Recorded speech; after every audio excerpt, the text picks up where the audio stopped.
Hi guys, and welcome to another episode of Objectivist Girl Live. Sorry, I have been so busy with the elections. I haven't been able to do a live show in a while, but I'm excited to be back. And it's always an honor to be on the Voluntary Virtues Network. So today I have special guest, Nicholas Buroker. Do you prefer Nick or Nicholas? Either works. Either works. Okay, I'm going to call him Nick because that's what I normally call him. So anyway, Nick kind of turned me on to the Tao and told me that he wanted me to look into it and do a video on it, so I did. And so I thought, it'd be really fun to bring him on afterwards and kind of see what he thought of my video, tell him some more thoughts I had since then about Taoism and my interpretation, because that's the beauty in gathering knowledge, is that it's applicable to literally any other form of knowledge. You can always find more knowledge from anything that you read. You can always learn something new. And I think that reading the Tao has been very beneficial for me. It has actually made me grow in my understanding of objectivism through it. So what did you end up thinking of the video? I thought it was pretty good. Yeah. The reason why I asked you to do it was because I really don't see a lot of people really covering a lot of the Eastern philosophies. Around here, it's a lot of Spooner, a lot of I know. It's so much Rothbard around here. No, that's perfectly fine. Oh, it's great. But it occurred to me that the very first recorded anarchist was Lao Tzu. And yes.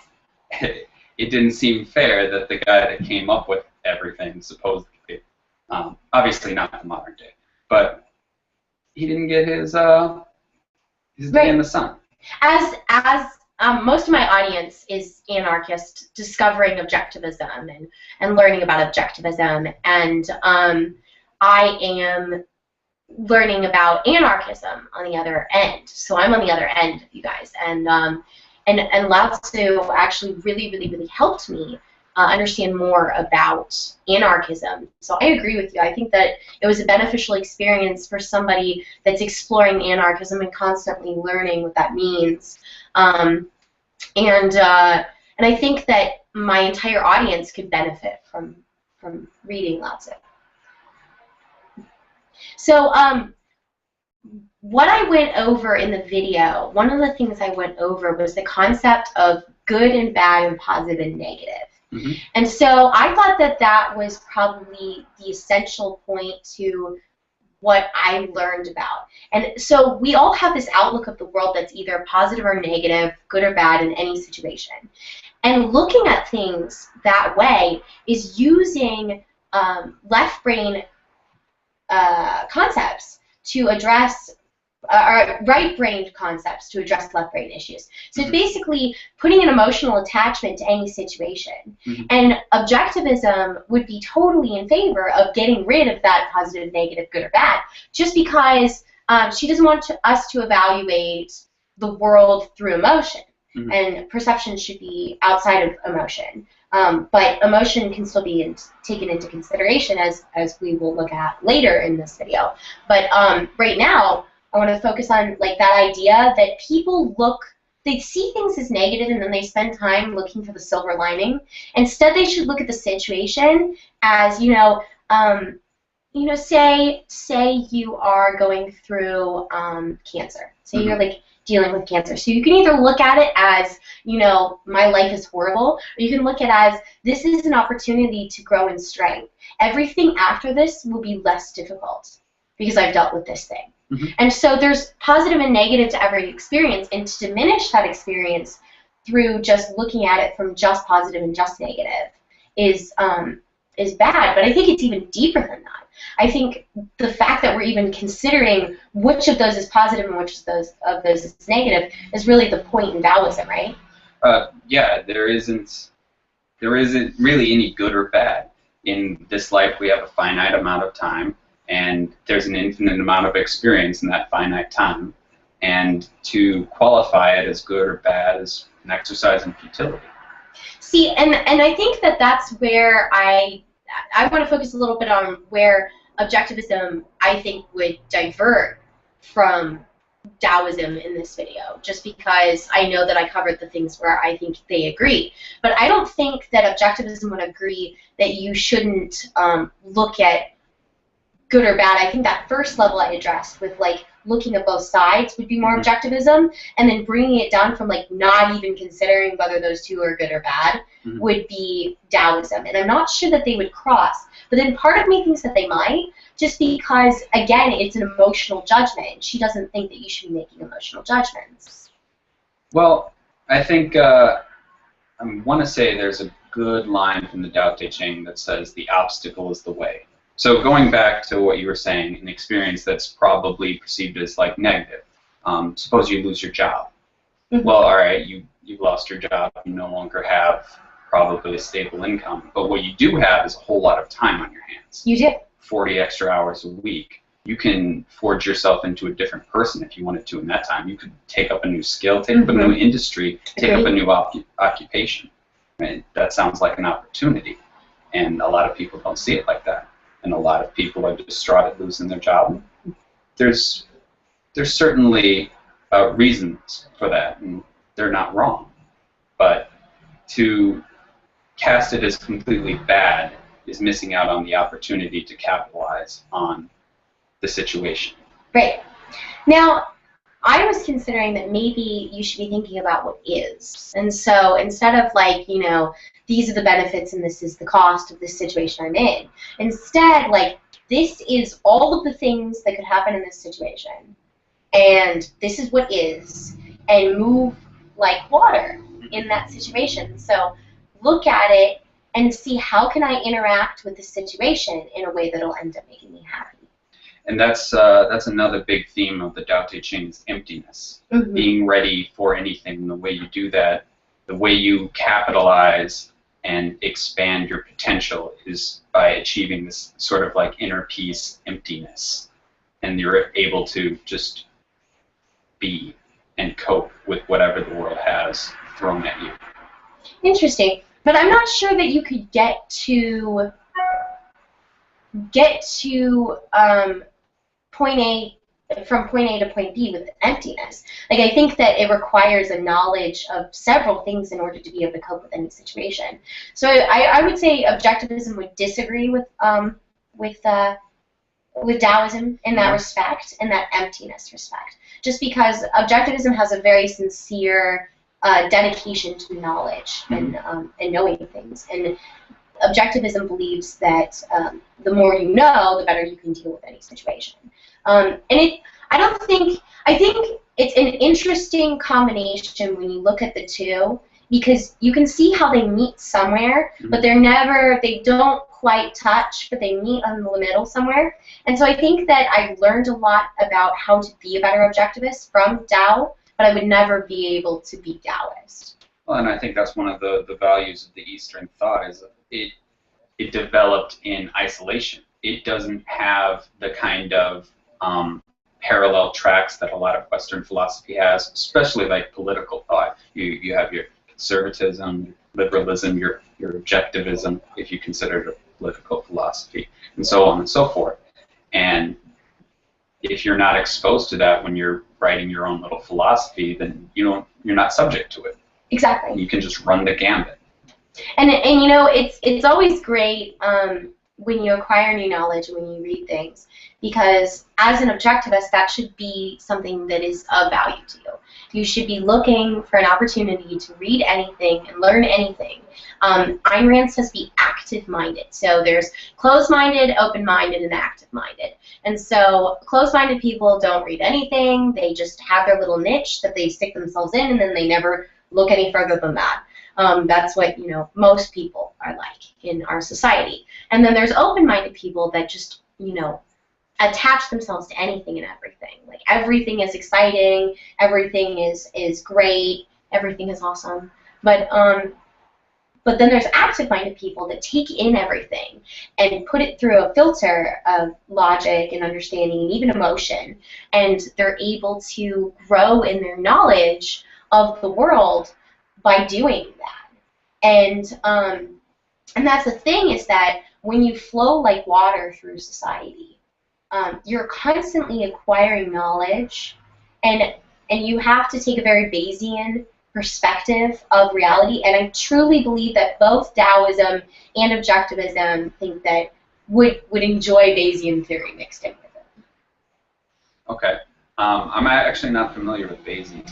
So Bayesianism, I'm going to misrepresent this because I'm not a mathematician, but basically it's a math problem in which you it's able to be moved based on acquiring knowledge. Okay. So basically the idea is that you are able to change your opinions about things and the way that you do things and your actions based on discovering new knowledge, which is how any objectivist should live, or really any human being should live. Because if you're not taking into account new knowledge, then you're not a knowledge seeker. And that's the core of objectivism, is about acquiring knowledge so that you can make the best decisions for your life. And living as a human being, if you just stay closed-minded and you don't take anything in, you're not going to grow. And in Taoism, you absolutely have to be open to that because you're flowing like water through society, and you need to have all the information before you can, really actually be part of the situation. Well, I would say that that's not necessarily true of Taoism. No? Well, non-knowledge is one of the qualities of a sage. Right. So that isn't saying you should know nothing. It's saying that you should know the minimal amount possible. Interesting. The inner workings of the Housewives of New Jersey, that reality show, isn't useful and doesn't help you along the way, and you don't need it. I don't know about that. It's taught me what I don't want to be like. That's for sure. It's definitely, I saw about 5 minutes of that show, and I'm just sitting there, and this is my face. I'm not kidding. This was my face. I mean, this was just, I don't know how people watch this reality television show. Any reality TV. I don't understand. I guess I'll never quite understand what it is that draws people to it. It just doesn't make sense. Is that a question? No, that is not a question, because I don't think that there's a good answer, and I would take a long time to convince me of any answer you could possibly give me. Yeah, that's kind of a tangent. Yeah. So the point is that I think that when you learn about Taoism, you learn more about Objectivism, and they're not compatible, but you learn more about how you are looking at reality. It gave me a new perspective on how I look at reality right now. Mm-hmm. And I didn't think that it was in line with Objectivism. Because I realized that I was automatically looking at things as either positive or negative. Mm-hmm. And that's not objective at all. I'm not looking at objective reality, I'm looking at my perception of reality. And Ayn Rand always says, move past the perception and work towards reality. Mm-hmm. And so I think Taoism was a good adventure for me just because it helped me figure out some of the flaws in my own logic. Mm-hmm. And so that was good. And then I had some thoughts yesterday when I was headed home from Free Talk Live, and I shared them with Rob, and I shared them very briefly with you for the show. And it's one of the things that I want to discuss in the remaining 15 minutes that I have. So what I discussed with Rob was that I realized that there are really two languages. And I think that Irene may not have understood this, but I think she would have been on board with this theory. So so I'm going to preface this with, I think this is very in line with Objectivism. Mm-hmm. So there's emotions and there's reason.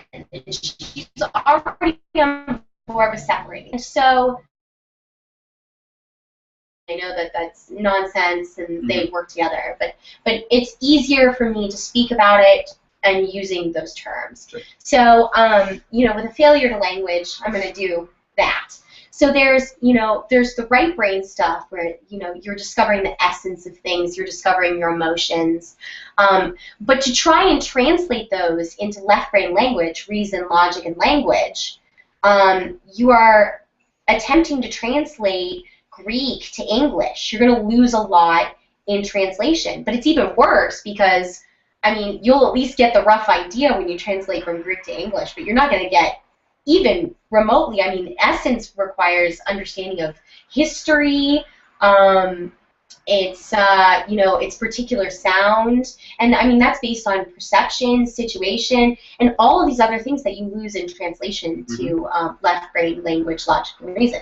And so emotion is not helpful in determining what to do in any situation because emotion is a different kind of knowledge, and it doesn't interact very well with logic, reason, and rationality. And it goes the other way, is that when you attempt to bring logic to the table of an emotion and you attempt to describe to your partner how much you love them, you'll quickly find a deep-seated frustration in this process because you said, I love you, or I like you, or any other term you can use to someone else. And not only that, but you've, there's been other people that have used that exact word, and you can't classify this huge range of emotions because emotions take into consideration your situation, your particular feelings towards this particular person who's different than everybody else, because we're all unique snowflakes, and it doesn't do it justice. And so I've realized through reading Taoism how important it really is to keep those two things separate. But I think that they are separate but equal. I think that it's important to understand how you feel about something emotionally, but only you are able to understand that. To try and communicate that is just going to frustrate you. And it's not going to be helpful in any respect. It doesn't do anything or bring anything to the table to attempt to do it. So it's about keeping those two separate but appreciating both because they're both knowledge. And when you can understand how you perceive the world, you understand your biases, your filters, you understand you understand how to get to happiness because emotion is an important part of happiness. It's just, it shouldn't be mixed with logic and reason and rationality. And I'm not certain this is Tao, but I'll tell you that it was Taoism and studying that brought me to this conclusion. And so I think it was really just the idea of not looking at things positively and negatively, and also that discussion about essence. And it really made me question, like, am I able to really communicate essence to people? And the answer was no. You can't communicate something's essence to another person. And even that person's going to perceive their essence differently because you have that perception filter. We are not truly objective as human beings. It's unfortunate, but we're not. I mean, maybe that's the spice or flavor of life, right? But that's the thing, is that I think that that those two things have brought me to this conclusion. So I don't think I've come any closer to being Tao, but Tao has made me a better objectivist. Now, what I think I would say to that is the Taoists wouldn't make a distinction of the knowledge. Yeah, they would, probably. Yes. But I think you're right. One thing that you did say about lost in translation, I think is very important, is this great analogy that the Tao is unknowable. So your finger is language, and the moon is the Tao. And you can point to the moon, but the distance between your finger and the moon is what you've lost in the translation of trying to describe the Tao. Yes, exactly. I totally agree. So I've been considering some time, like meditation time, so that I can kind of discover that right brain knowledge. Because I spend my whole day using logic, reason, and rationality because I've surrounded my life with nothing but objectivism. That's what I do 24/7. I mean, between being the intern at the Atlas Society and doing all of these shows, I talk about reason, rationality, and logic all day.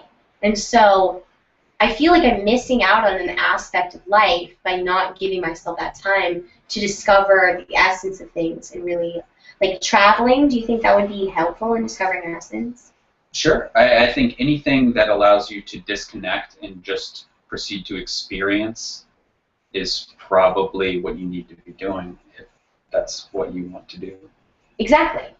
Yeah, Ayn Rand actually agrees. I talked about this in my video, that everything, she called it its nature, but the Taoist philosophy actually calls it its nature several times. So it switches, it calls it either its way or its nature, and I'm guessing, or its essence, and all those seem to be interchangeable. And so Ayn Rand agrees that everything has its own nature, and when you spend time traveling, looking at things, observing things, learning about things, you acquire more of an understanding about things, about their essence. And when you just spend time, like, it's especially when you spend time with other people, what you appreciate about them is very difficult to translate into language. I couldn't describe what I appreciate about our friendship to someone else. It would be lost in translation. And so I think that I've learned from Taoism how important quality time, traveling, and even just sitting outside and enjoying how the wind blows, right, and experiencing. And that's all very right-brained. It's all emotional, and it's not, it can't be translated into language, those experiences. And those experiences are knowledge. And again, I called it knowledge, so I'm never going to be down. No, that's fine. I would say you're absolutely correct. And a lot of what Taoism is going back to it, it's emptiness. It's disconnecting and seeing the world for what it is and just experiencing it. You don't have to make, moral assertions that this is bad, this is good.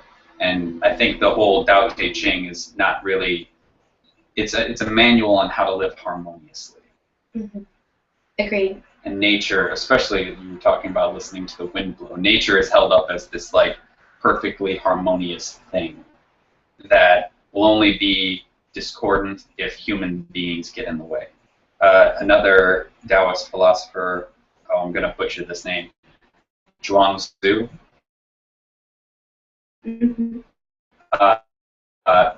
His tagline is "Good order, results are left alone." Yes, and I think that was one of the reasons that I became an anarchist. Was I truly believe that people have a natural order. Oh, and that's a terribly anarchist statement. It is. Just leave things alone. It does. All work out. It absolutely is. And I mean, these philosophers, the ones that really understood that things have its own nature and its own essence, they couldn't help but get to anarchism. Because when you realize how differently people want to live their own lives, and how differently people make decisions and operate, you realize that it's not really productive to attempt to control that many different personalities. Well, here's a great example for you. So a college campus just builds a new building, and the question is, where do you put the sidewalks? And I don't know if you've been to college. Of course. Yeah. You know how you get those little pathways that are just where the grass is dead because people take little shortcuts because the sidewalks are kind of... the point was made, well, why don't you just build a building and see where people walk and wait for those little pathways to form and then just pave those? In the Tao Te Ching, it says, we make the path by walking it. Interesting. And that's just... That's so very rational. Yeah. It amazes me. I found this text to be very, very, very rational, which is why I think I learned so much from it. I think that it goes too far when it talks about non-knowledge. But I do think that there was some very powerful logic in this text. I don't think it was completely right. I do think that it was, it had some really great truth, and I really encourage you guys to check this out And so, do you have anything else you'd like to add? We have like 5 minutes. With regard to non-knowledge, where do you stand on intuition? Intuition. I think that intuition... Because that's probably what a Taoist sage would rely on. I'm not kind of go with the flow. certain that Ayn Rand ever talked about intuition, but I would probably put that in the category of emotion, just because intuition, I find that people confuse what I would consider intuition with emotion. Mm-hmm. So it's their emotional response, and they think that this is, you know, an immediate emotional response because of prior knowledge. But what intuition should really be is that you've been in this situation so many times that you don't need to make new decisions or judgments about it. It's like going to work in the morning. Mm-hmm. I don't need to make judgments about the best way to get to work because I've done it so many times that I know the best way to get to work. Mm-hmm. And I know when, you know, I know the hours that I'm going to have to be slowed down, what time I'm going to have to leave roughly. But it's those instinctual judgments that we make because we've done it so many times and we've been there. And so intuition for me is something that is a habit that we've formed because we have been very thorough in our gathering of knowledge about it. Mm-hmm. Okay. Yeah, and I think that is really the difference between Taoism and Objectivism, is that Objectivism says that you are able to flow because of the knowledge you have, and Taoism says you don't need knowledge to flow. Yes, exactly. And so I really think that that's really the big picture difference there. Okay. And so, I mean, I really am glad you had me read this. I really learned a lot about the way that I look at the world, and I step into situations thinking, you know, this is bad or this is good, and I realized that that does absolutely nothing for me to step into a situation and immediately assess it emotionally. Instead, I've decided what's going on in the situation before I have all the information, and before I've really before I've had a chance to assess what my capabilities are. And so when, I mean, I almost, when I started out, I thought, you know, I should look at everything as good. But it's not, it just is. And I think in my study of Objectivism, that Objectivism would say that situations just are. And I think that it's been a really interesting ride. Want to add? We've had like 2 minutes. No, I think I'm good.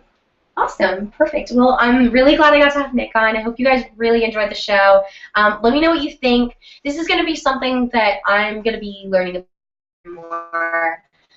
These are theories that I have. I obviously am clearly very new to Taoism, but these are the truths that I see. And so I would love to see what you guys think, and you know, and talk to you guys about this. So please make comments and tell me what you think, and hopefully we'll have Nick on again for something else. So remember, guys, knowledge is not for all men, but for those who seek it. So keep seeking.